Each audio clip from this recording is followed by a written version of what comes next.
On tonight's edition of Shoot from the Hip, news and rumors GOW style, we're going to talk about this past weekend's AEW Double or Nothing, as well as this coming week's WWE Hell in a Cell. Stay tuned because you don't want to miss it. Yeah.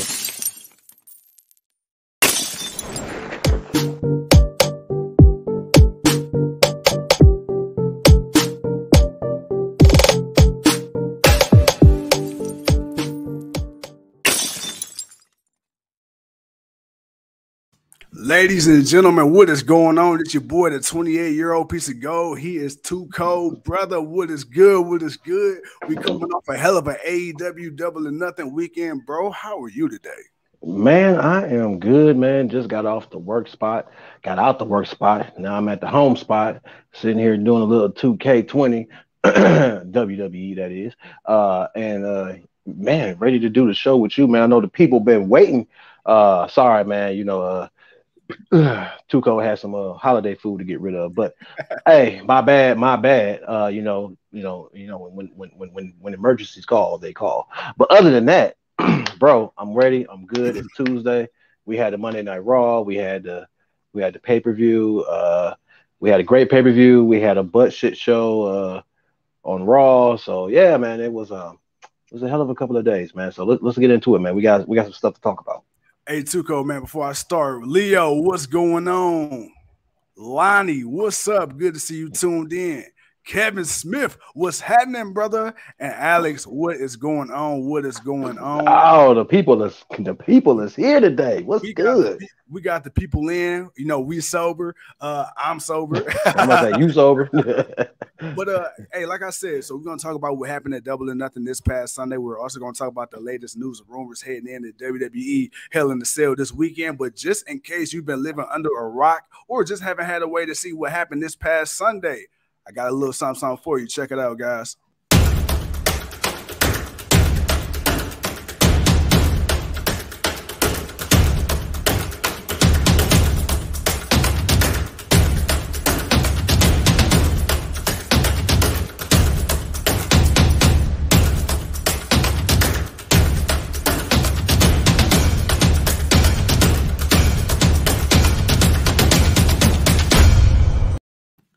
All right. So with that being said, man, so you guys just got a snapshot of all the winners, all the surprises from this Sunday. But bro, speaking of this Sunday, one of the highlights, we got that bitch, the TBS champion. We got Jade Cargill in the building, bro. You talk about superstar potential. You talk about superstar appeal. You talk about somebody, man, who's really, really starting to work their way up. Still green like money, but it's all good, man. Too cold. We had entrance. Fit for a champ, fit for a superstar. She came out with the Showgirls, and she went one-on-one with Dark Order. Fit for a baddie. Yeah, fit for a baddie. She went one-on-one with Dark Order member Anna J. We also had two other surprises, but we'll get to that when we get to that. Too cold, man. What are your thoughts, man? Jade Cargill, Anna J. To me, I feel like Tony Khan, man, he has struck gold with Cargill. Say what you want about her wrestling ability. There is no doubt, man. She definitely got superstar written all over her. What are your thoughts? My thoughts are, I was fine with the match. The match was fine. Sober eyes kind of looking at it now. But it was a cool match for what it was. Her whole presentation was cool. But that's just, that's the star. That's who she is. She has that attitude. She has that swagger, and she has to learn how to use it. Like, we saw it. We always seen it, but we always said, man, when she learns how to use that to her advantage, to where she can, like, she's not just a bad, she's bad bitch. She's a bad bitch. Like, you know what I'm saying? So it's like, there's levels to that. There's a difference to that, man. It's the way you got to say it, and the meaning behind it. And she's starting to, and she's really becoming into that bad bitch that she is, man. So, no, man, I'm good with it. I'm good with the growth. Tony Khan, we said he needs to push somebody from the company within, even though Leo says too cold, cut the shit. Hey, I'm cutting the shit, baby. I'm cutting it. All right, I'm cutting it, Leo. But no, man, I'm glad that we're getting to see somebody that's new, she didn't start out of, you know, originally in AEW. I mean, she did, but you know, she wasn't there when it first came in. She came in during the pandemic, and it's been there ever since. And definitely has been one of the new staples, along with Statliner and a few others that came along at that same time, or a little bit before it. But I've got no problem with it. Could they do some things better? Sure, but again, this is the thing about AEW. Everyone wants the production to be WWE level ready or right now, but that's not what this company is. Again, it's an independent company. It's growing the talent. It's letting you see these guys develop and be good, you know, each time that they come out. The issue is having so many people and having enough time for everyone to flourish the way they need to. That, and you know, and keeping something consistent with them. That, you know, that seems to be kind of really the thing. But though we have a lot of ex WWE people in the company, we still see the raw new talent. The thing that AEW says they're going to be and do, we still see that from them. And Jade Cargill is one of those examples. Well, you know, bro, speaking of Jade Cargill, so during the match, we ended up having many surprises. We had Johnny Hungy come out to the ring, but then, of course, we got that boy formerly known as Malcolm Bivens, Stokely Hathaway. He came out to the ring to everybody's surprise, and then, of course, after the match, we will find out he will be replacing Smart Mark Sterling as the new representation for that bitch herself, Jade Cargill. Now, I want to give Mark Sterling his flowers. I want to give Mark Sterling his flowers because Mark Sterling has definitely added to the presence and the aura of Jade Cargill. But now we're moving on, and now we got that boy Stokely Hathaway. Tuco, man. Stokely, what are your thoughts? Oh, and by the way, hold on, before we get to that, Jay, at the end of the pay-per-view, she had a media scrum with Tony Khan, and she was asked about Stokely Hathaway, and she said he's one of the best talkers in the business, and she's excited to be working with him. And it was just as much of a shock to her when he came out as it was to everybody else. Tuco, you got Jay Brand, you got Stokes in the building. Talk to me. Man, it's gonna be awesome. Oh my God, I can only imagine what he's got ready to go in the chamber to let out. Like I man, dude, yo, when he walked out, I'm like, wait a minute, is that who I think that is? And he's coming out for Jade. Oh shit. No, you didn't, Tony Khan. Damn, out of the surprises, that's the one I definitely don't have a problem with. I don't have a problem with a guy like him coming in because he's a manager. He's a mouthpiece. His job is to promote the talent. His job is separate from anybody else that came in. So for him to come in and be a mouthpiece for Jade, and obviously Tony wants to push Jade as that bitch on that bitch's show. So because she's that bitch's champion. That's a huge game changer. And don't get me wrong, I like Mark. I liked him when he was the manager. He handled his business. He did what he had to do. Their chemistry picked up, you know, as the time gone on. But man, I'm not gonna lie, the black representation of it, I do feel a certain type of way about it. I'm not gonna lie, but knowing and seeing what this guy has done and seeing that, you know, he's doing something obviously that he wants to do. You know, he talked about that. You don't know if you ever seen that clip of him kind of talking about what happened and, you know, why he left WWE and whatnot. And now he wasn't really feeling it. You know, he didn't like the direction of where they were going. So to see him come out, obviously, Tony didn't just throw the money at him. This was something he wanted to do, and he sees who she is, and he sees a vision himself of where she can be and where he can help take her. So, hey, I'm all for it. This is growth of character, and one of your stars, your own star, not a star that's from WWE, somebody that you brought in and debuted on your stuff, and now you get to see them. I'm for it. I'm all for it. Tuco, man, speaking of Stokely Hathaway, it's ironic that his contract actually literally just expired the night before Double or Nothing. So how crazy when you hear that, like, damn, man, you talk about the odds, right? Stokely Hathaway, he said, hey, look, man, you know, they offered me a contract. People thought I was crazy, potentially turning down millions. And then you see the response he gets, not only from the in attendance crowd, but then just the internet, man. They know that if Jade Cargill was getting a push already at 31-0, oh, now you really got to add fire to the, you know, gas to the fire. But with that being said, Tuco, that was the only debut that happened. Because we've been talking about the women's division, brother. We've been saying we need a little something.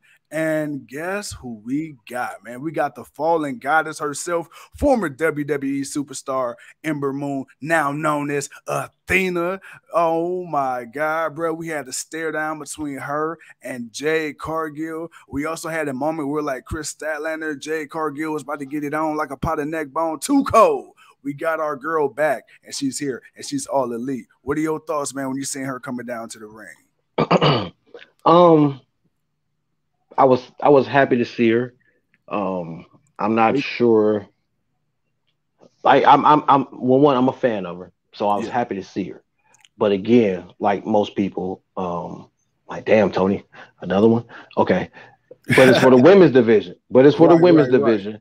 So it's like, for the women's division, I kind of get it, because we always keep saying, man, like, you know, we need to see more credibility, you know, because it's hard watching the same women that kind of some of them have progressed, some of them are kind of in the same boat, and you know, something different needs to happen with them. So having some fresh blood, some competition, like, don't get me wrong.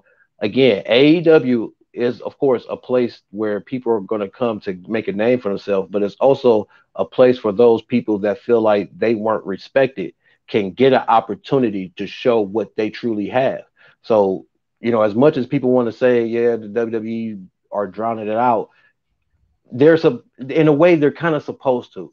That's what the company was built for. It was built for opportunity, true opportunity, instead of being told by some 80-year-old old man who's out of touch with shit that this is what you need to be and this is how it should be and all this and whatnot. And let people actually be themselves, you know, let some of the creativity actually happen and be amazed on what you see, instead of dictating what's good, because we're watching too many people leave and they're doing better or coming up with something better than what it was that they were doing previously.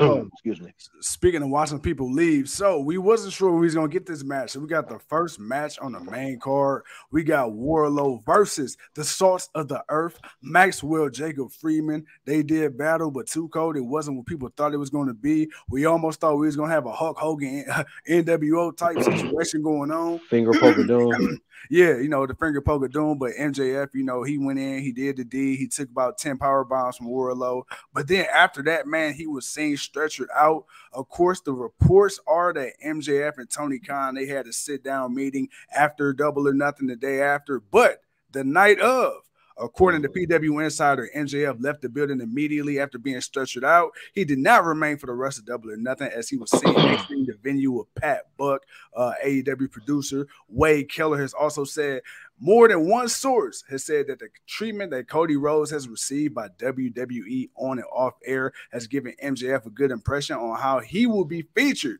if he were to jump ship to WWE.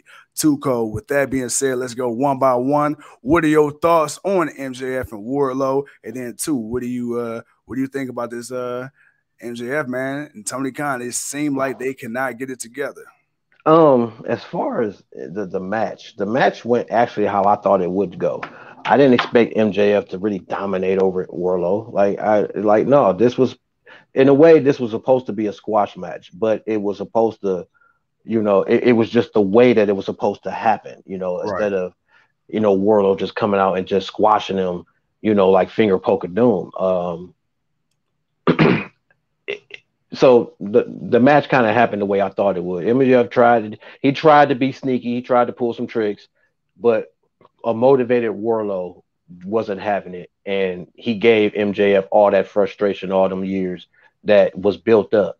and he gave him those 10 power bombs that he dropped on him. So that was the storytelling of it. This match wasn't more about the match and how good it was, 5-star, all that. This was the story. This was all about the story. So that went the way it should have went. MJF being tempted to go to WWE. Here's my thing, okay? And I think I said this to you. I think we had this conversation. My thing is, I don't know if he can go to WWE who he is right now. Like, let's be real. Yeah. Is the Miz leaving anytime soon? That's true. I don't care about how much he's on TV. Is the Miz leaving anytime soon? Right. Because I doubt if Vince is going to have two characters who are almost damn near the same. The only difference between the Miz and MJF is the Miz has to be restricted to how far he can go. Where MJF, because of AEW, has been given a green light to go a certain distance. Now, yeah, it shows how far he can go, but at the same time, I'm not sure about his look, his character, who he's going to be. Like, I feel like he's going to have to change a little bit of who he is, because he's too close to the Miz. The arrogance, everything. Like, he can't be as raw. Unless WWE changes their TV rating, he ain't going to be. He can't be. He won't be the MJF that he is in AEW. So I don't know what idea he has for a character change or whatnot. I mean, we're looking at LA Knight, and we're seeing where that's going for him. So I don't know how many more. Right. I don't know how many more. I don't know how many more characters like that you can have in the company that it don't seem watered down. So I'm not saying he shouldn't look at his value, but I don't think he should rush to WWE, because Cody is different from you.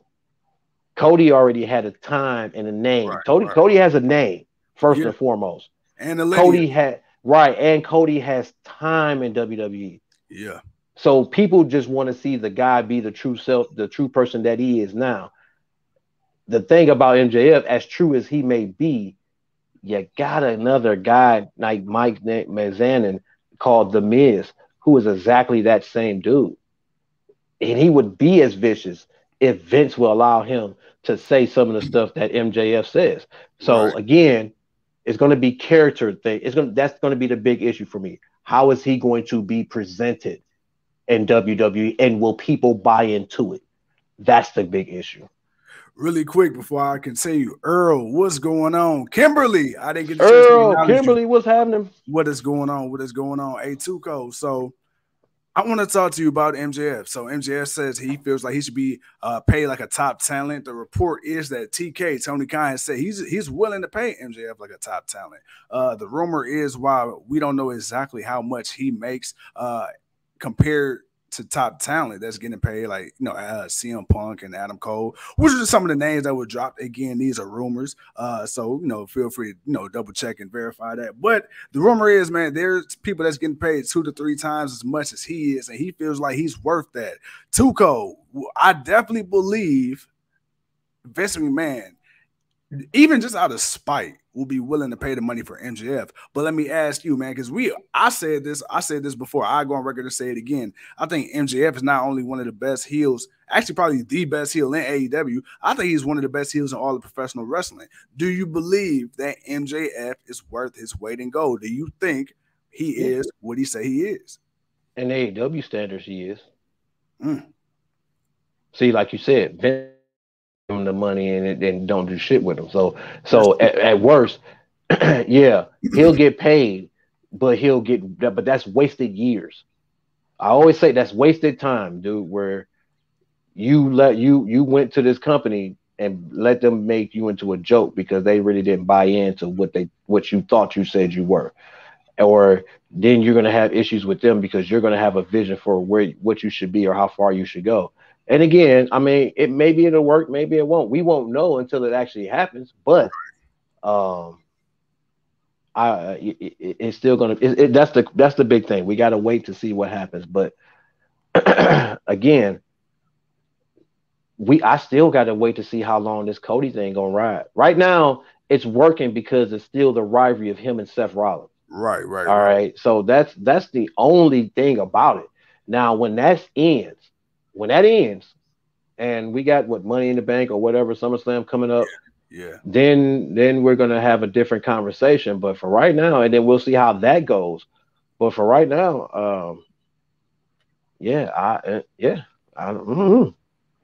Too cold, man. I took it upon myself as the franchise, and as you like to say, the 5-time engineer of the year. So, you know, you and I, we are both professional wrestling fans. And what I did was I scoured the internet and I found a video of you auditioning for Tough Enough back in the day. So if you will indulge me, man, ladies and gentlemen, Too Cold, here we go.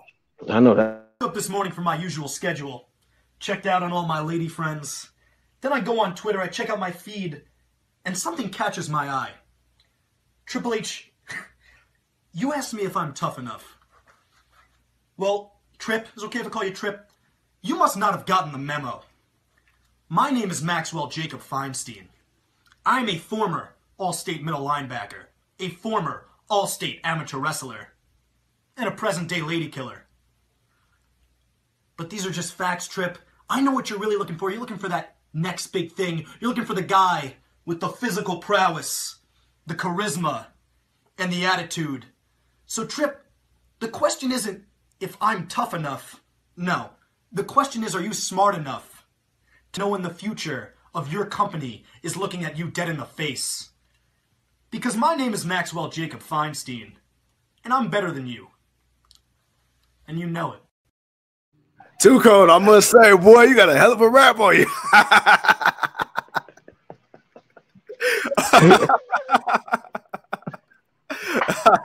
Hey, boy, look, what can I say, man? You know, hey, man, look, I felt some type of way about myself, baby. So, you know, hey, it is what it is, man, but you're an asshole. And I seen all them comments, goddamn. I seen what y'all said. Yeah, it's all right. It's okay. You know what? He can have this moment because you know why, man? Because he won the predictions. You know, he's on cloud 9. As y'all can see, the boy was on cloud 1 affinity on Sunday, but my man was happy. You know what I'm saying? He's got every right to be happy and rejoice in this time. And I'm a soldier. I can take it. It's all good. But don't worry, because we start anew this Sunday. Hey, Lonnie says, "Damn, he was a little light skinned back then." Hey, man, yeah, man. I used to not be outside a lot. You know, I used to stay in the house a lot. You know, and then I finally decided to go outside, and you know, you see what happened.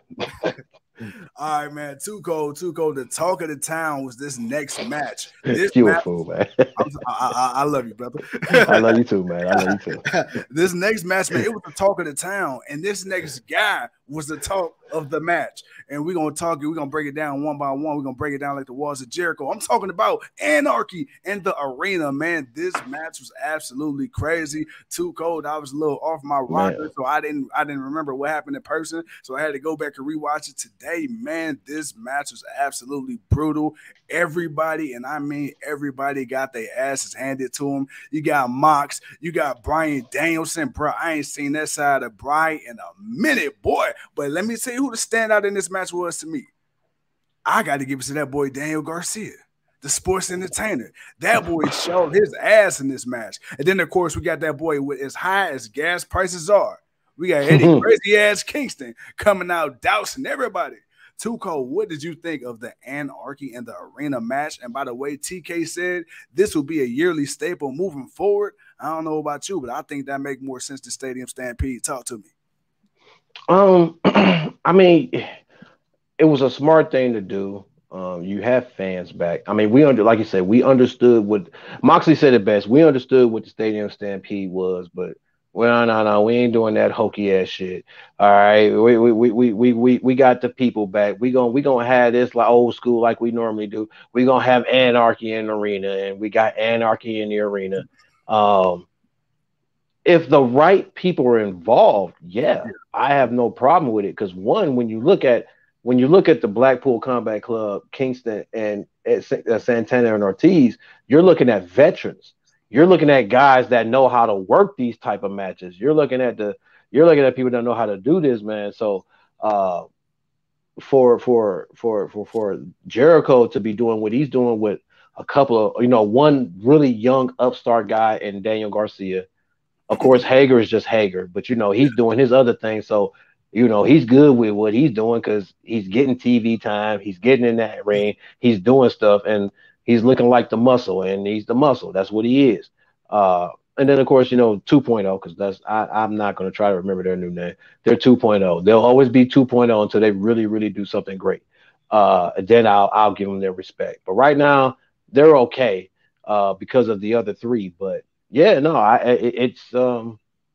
it was Anarchy in the Arena. But the highlight for me, was the Yapper Dapper himself, Mr. Roberts, man. He got ready to say something, then he just put his head down. He's like, shit's finna hit the fan. Ladies and gentlemen, it's about to, I was like, you know what? That is the type of announcer thank you, sir. Thank you, sir, for just being genuinely who you thank you for that, because that added to, because you could have took that in so many ways. And then I think that's what made it fun. It was stupid, it was over the top, it was all of that. Okay, obviously we knew it was going to be that, but just him saying that kind of just gave you that, yeah, we know. But ladies and gentlemen, here's now the Anarchy. We got and then he goes through the introduction, man. So that right there, that just it did the thing that it needed to do. Right. And that was make it a fun, stupid match that we got. And yeah, man, Eddie Kingston coming out with the gasoline and pouring gas all over Bryan Danielson. And Danielson, I mean, look, Danielson had every right to be mad. Like, bruh, you see me trying to tap this dude out, and you gonna come in and pour gasoline on me? Like, you just gonna disregard me? I'm supposed to be fighting with you, man. Like, you just gonna disregard me? So I get the whole him getting upset, and I'm not mad at that. That'll be something moving forward. But yeah, man, no, yeah, the shit hit the fan, man. That's what I got to say. Well, speaking of shit hitting the fan, let's get into legend and current AEW superstar Jeff Hardy, man. So it's been reported that Jeff, man, he went into Double or Nothing pretty banged up due to his match with Darby Allin. They had a hell of a match a week or two ago. I was kind of wondering, now looking back at it, I was kind of wondering why they did this match so close to Double or Nothing. Jeff Hardy, man, you could tell even during the match, even when I watched it back, you could tell he was in a lot of pain. Shout out to Jeff for making it, though. And bro, hey, look, the Hardys, the Young Bucks, what a match they put on. I'm not going to lie. Pain and all, I feel like Jeff and Matt did the damn thing.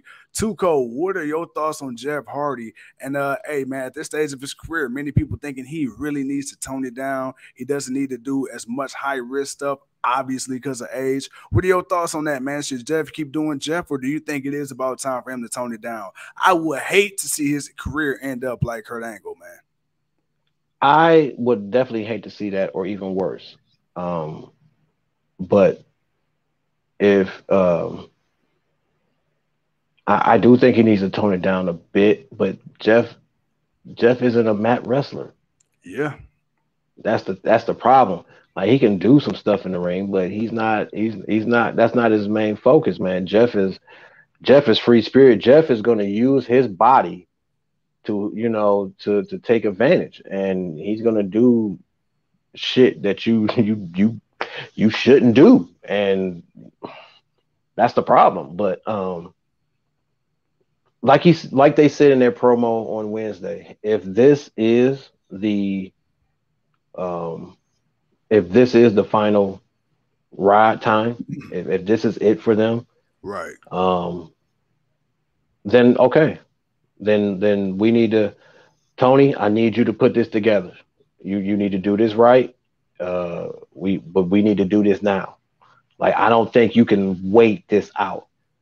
You can have them win the titles, and then you can have the Young Bucks beat them and take the titles off of them and retire the Hardys. Fro said it. He said, build up the, you can do another match, but I don't even know if you want to do another match considering what the injuries are of Jeff.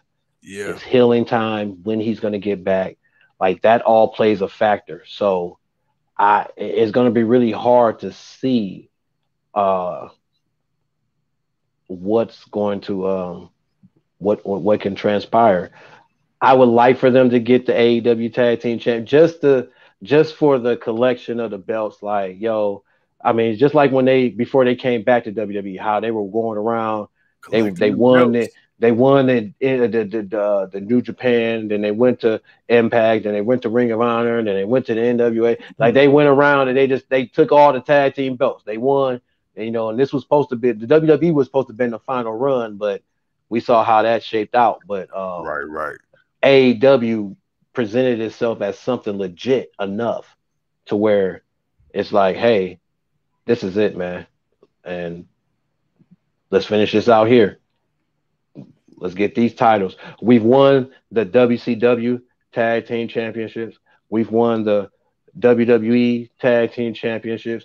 You've won the Raw or the SmackDown Tag Team Championships. You've won the Impact World Tag Team. You won the Ring of Honor. You won the New Japan. You are a tag team that has won gold across many promotions and have that lineage that only a select few tag teams have. Right. So if they can get it, cool. If they can get it, cool. But if not, then, you know, hey, it was a hell of a ride. It was a hell of a ride. Hell of a ride. Earl, man, he had, I brought it up earlier. Earl says, if this is the last ride for the Hardys, can we fast forward to that match? Dave, he says, I don't understand why everyone says the pay-per-view was no good. Some lame matches, but not really a bad pay-per-view. Dave, first of all, I want to tell you, brother, thank you for joining us. Hey, look, man. Earl, I think the problem was there was too many botches. I think that was the one thing that we noticed. There were, in a lot of the matches where you didn't expect so many mistakes, there were a lot of mistakes. Right. And, you know, and it was like, it was just too common. And, you know, one or two in a few matches, cool, but it just seemed like every match had a big major mistake. Somebody forgot something or moved too fast or did something, and I don't know, man. It kind of felt, I say this jokingly, but it felt kind of last minute Vince McMahon rush change. But yeah. There were moments about where some of the matches kind of had the steam, and then they kind of dropped the ball, and they kind of took something went wrong, and it kind of took the momentum out the match a little bit, even though it seemed to still keep going. But I get what some people were saying. But I don't think it was that bad. I gave it a 7.5. You know, just with just on bat based on like I gave it a 7.5, like, because I did notice that, and yeah, so I can see why a lot of people, but that's also people saying, pointing out, oh look, that WWE wouldn't have did that. No, WWE does those. Yeah. Even worse, they give you other worse than that, they give you bullshit more. They give you more bullshit matches that don't mean anything more than what AEW do. At least AEW's matches, they find some way to try to make it meaningful, even if it ain't all that meaningful. Right. Majority of them are meaningful than just the majority of them being just randomly put together matches because we had no idea what the hell we were doing. Too cold, man. We got two more topics on AEW. Then we're gonna make our way to WWE before we close this thing on out. We got. Let's see who we got coming up here. Okay, we got the Owen Hart winners, man. We got Adam Cole, Baby, and Dr. Britt Baker, DMD. Of course, we got the lovely Martha Hart there presenting the trophy to both Mr. and Mrs. Cole, even though they're not married, but you know they might as well be. But Tuco, man, what did you think of this, man? Cole, DMD. Yeah. What did you think of it, man? A lot of people were kind of upset that it was, you know, Britt and Adam Cole. They kind of feel like Tony kind of played favors with that. I mean, of course, that was obvious. It was obvious once. I mean, come on, man. Who didn't look at this tournament and didn't think, oh wow, Adam Cole, oh wow, Britt Baker. It'd be funny if they ended up winning it. Who didn't think that? If you, I'm being straight up, man. If you really did not consider that could truly happen, then you're not paying attention. Right. I'm sorry, you're not paying attention. Or, you know, if you're new, then that's different. But if you've been, it's like if you're just nitpicking it, No, come on, man. I kind of saw that happening. Come on, the king and queen of the Owen Hart tournament. I mean, Yeah, duh. yeah, Like yeah. they're the power couple. So why Right. would you not? Uh, it may have been a little bit different if Statlander had won. Yeah, Obviously, people wanted yeah, to see Statlander versus exactly. Britt. So Yeah, if you had the thought that Statlander, I think that could have added to something. I feel people were pretty cool. Sorry, my wife just got home, so the dogs are going cool, a little crazy. But I feel people were okay with Joe versus Adam Cole. I feel like that was all right. People were okay with that final. They wanted to see that match. I think either way, they could have went either way with that, and people would have been fine with it. It's just with the Britt Baker part, it was just where like Ruby Soho was, and nobody really believed Soho was going to beat Britt Baker right, right. in the finals. Like not in the finals. This was a regular match, maybe, but this is the finals. Nah, you're not beating her. It's gonna be Britt. Now, if it was Statlander, people would have been more invested into it. But Right. even with the whole speech at the end of her match and all of that, people still rather have seen Britt win. Uh, but at the same time, yeah, if you didn't see that possibly happening, uh, yeah, that's on you because I saw that possibly happening. And then a little side note with this as well. Tony Khan brought an extra hour of pay-per-view time specifically so Martha Hart could, talk as long as she wanted to. And I thought it was cool, man. I mean, obviously we knew what happened with Owen Hart and WWE, and that's been a very, very Give strained me a minute, man. relationship. Yeah. So we knew what happened there, but it was cool to see Martha finally getting a chance to say her piece and talk at length, and give us the chance to acknowledge Owen, the proper way. WWE, they've been kind of I'm not gonna say kind of, they've been very standoffish with Owen Hart, and we know why, because of the tragedy that happened some years ago. But at the same time, I feel like you can't, disregard the legacy and the career of a guy like Owen Hart. But with that being said, as we wait on Tuco to get back, guys, talk to us, man. What did you guys think of Double or Nothing? I know my boy Earl says he wasn't really feeling it. Leo says he liked it. The internet's been super 50-50. A lot of people liked it. A lot of people didn't like it. The people that didn't like it, man, you guys are very, very vocal. So I know a lot of you guys said that one of the biggest issues for you was the botches. But outside of that, was there anything that you considered a match of the night or worst match of the night? As I go over here to the comments, let's see. All right. Dave says, see, I don't do that. Wrestling is wrestling. I watch both, and this sucks eggs. I don't put a brand on suck. Once I seen Adam come out with the matching outfit with Brick, I said, there you go, winner. Absolutely. Absolutely. Absolutely. Hell yeah. Like Tuco said, man, hey, when they came out matching, you knew what it was. And, I mean, and to me, honestly, I figured the same. I figured if when Stat didn't win, I'm like, okay, that's cool. But then you seen that they possibly setting up, Stat and Red Velvet and possibly Stat going for that TBS championship. So either way it go, man, hey, it ain't gotta be for the AEW. I'll take a TBS run with Stat. We cool with that. All right, let's see. Too cold, man. As we wind down on AEW. Arthur Ashe news. So it will be held mid-September. Wednesday night stadium, they got it booked, so we're gonna run it back at Arthur Ashe Stadium. And I'm not gonna lie, dude, the last show they had there was a hell of a show. I love the setup there, dude. Tony Great Khan, match. Man, Brian Danielson and Kenny Omega. So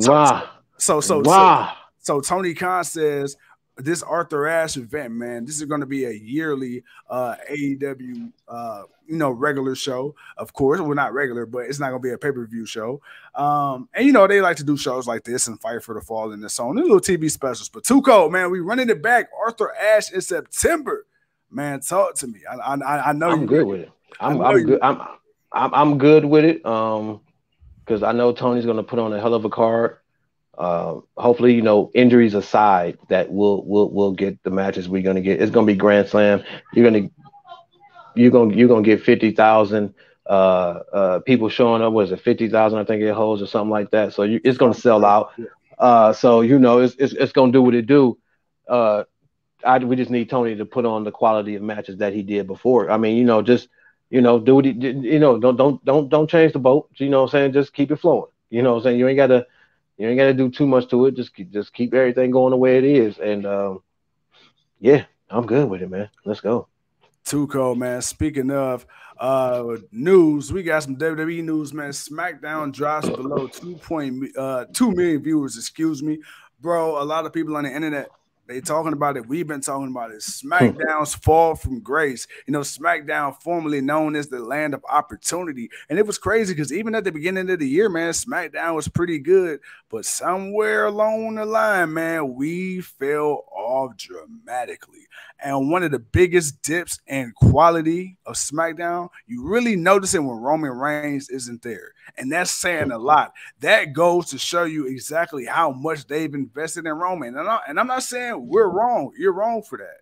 But Roman, man, dude, okay, he's beaten everybody. He has been. You need to start building up talent, and not even just for Roman. You need to do something with the women's division because right now, man, SmackDown is on rinse and repeat, like, every week. God. You falling into the same category, for the same issue you had with John Cena.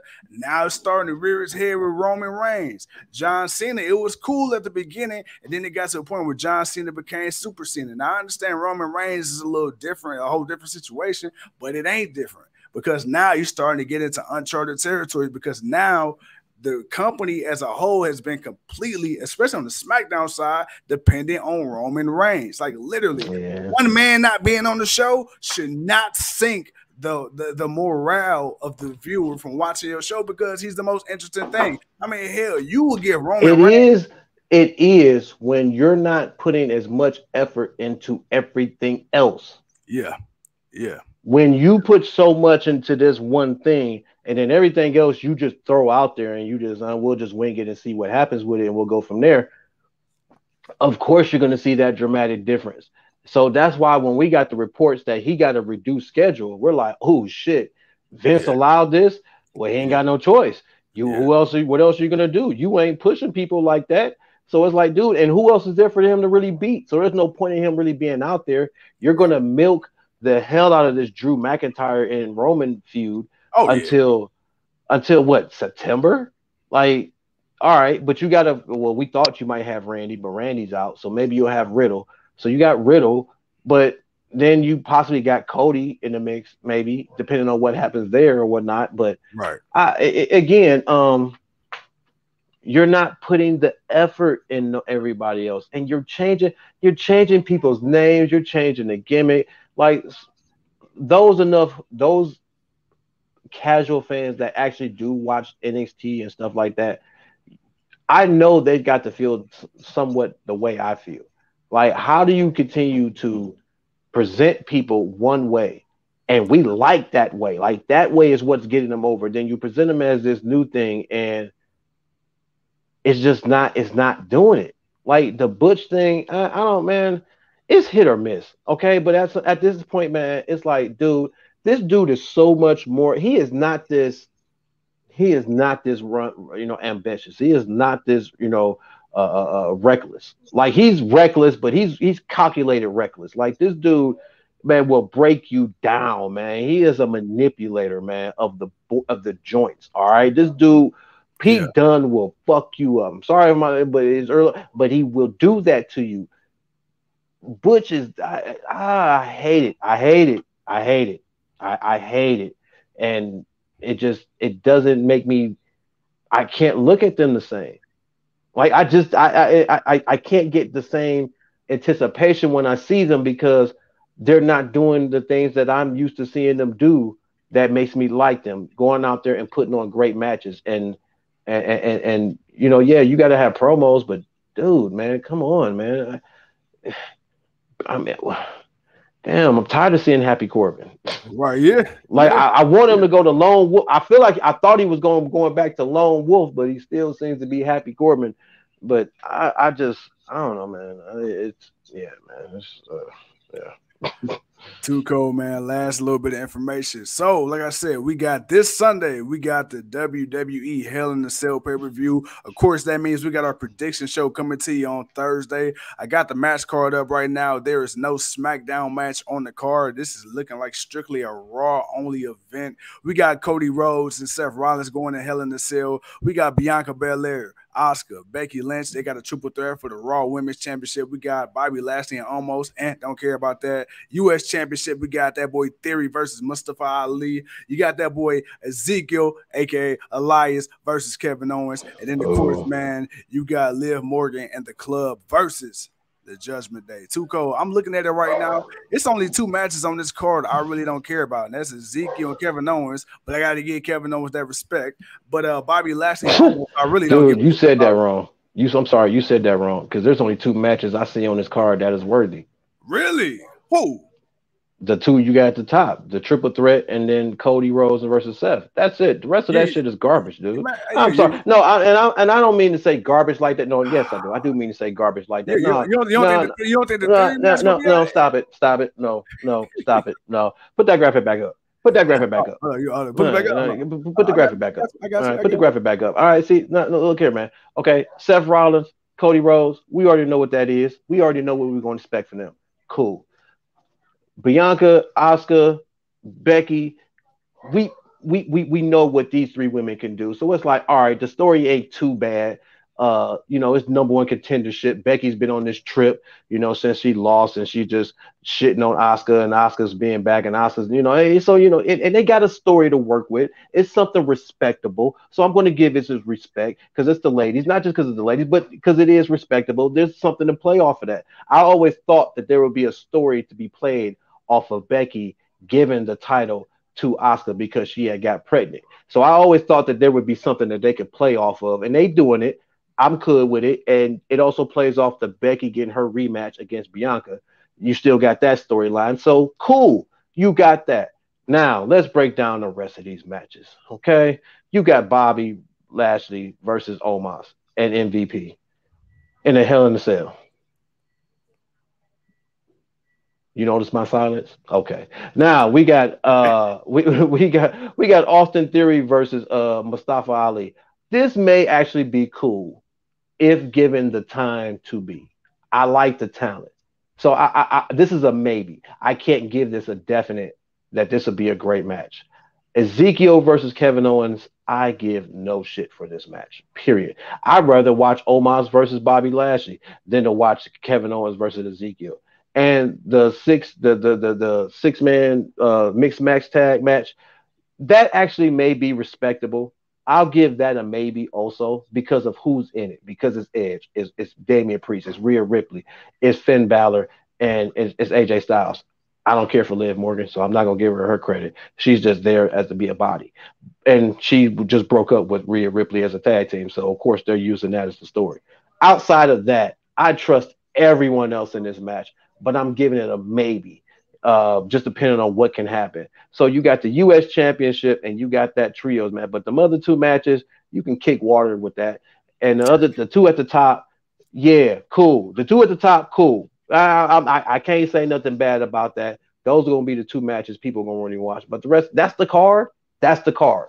That's the card. Like, I'm surprised they put the United States Championship on the pay-per-view. They don't seem to want to put the mid-card championships on the pay-per-view. So I'm kind of glad for that. That's why I'm giving that more of a maybe.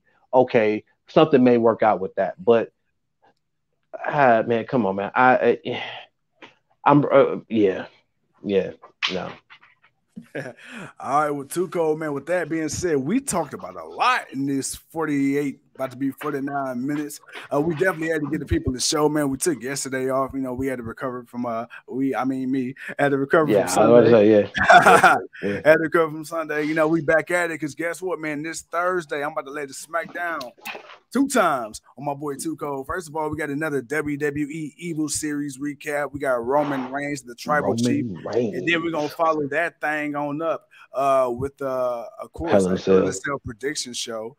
We're gonna see y'all again tomorrow because it's Wednesday, and I know y'all know what that means. It's Wednesday night Dynamite, and it's about to be on and popping. And then of course we got our Friday night SmackDown recap, followed by the AEW Rampage recap. So we got a busy week for y'all. But then of course, but we are not, and I repeat, and let me repeat this right now before anybody even think to say something. No, we are not coming on live for Hell in a Cell. Y'all are not making me sit there and watch that whole show. No, we will not. If they, I will be fairly honest, depending on how the last two matches go. If the Seth Rollins and then the women's triple threat match for the Raw champion, if those are the last two matches, we'll be on for those last two matches. We'll come on during the pay-per-view, depending on how they finish that, because I have a feeling one of those is going to start the show. But if that's the main event, if this is just a Raw pay-per-view, I hope it's not just a Raw pay-per-view. But then again, when I look at SmackDown, I really don't see anything other than Ronda Rousey maybe coming out and deciding she want to have an open challenge for the title, and then you get the five, nobody, the catering crew that comes out and try to beat the title off of her. But outside of that, they're not doing a tag match because Usos got all the belts. Roman ain't fighting at the pay-per-view. So I don't really see another worthy rivalry really in SmackDown, unless you do unless they decide to do Walter versus Ricochet for the Intercontinental, just to add something different. But we don't even. I doubt that. They already got one mid-card championship. I can't expect it for them to have two. So no, we will not be doing a full show. But if they play the main event right, the last hour we'll be on for the last hour, or the main event, whichever one comes. All right, man. But with that being said, guys, we love y'all. I'm sorry, we love y'all. We love y'all, but you're not making me. No, y'all not making me watch WWE like that. No. That's right. But nah, man. We got a recap on out the way. We had to come live and direct for the people. Like I said, tomorrow, your boy man Tuco, he gonna be taking over the show, man. He it's AEW, it's Wednesday, it's his night, so he gonna go ahead and lead, and he gonna lead us to the promised land. But with that being said, ladies and gentlemen, thank you once again for tuning in to another episode of Generational Wrestling Podcast. As always, is yours truly, the 28-year-old piece of gold. He is Tuco, and until tomorrow, we'll see you when we see you. Peace.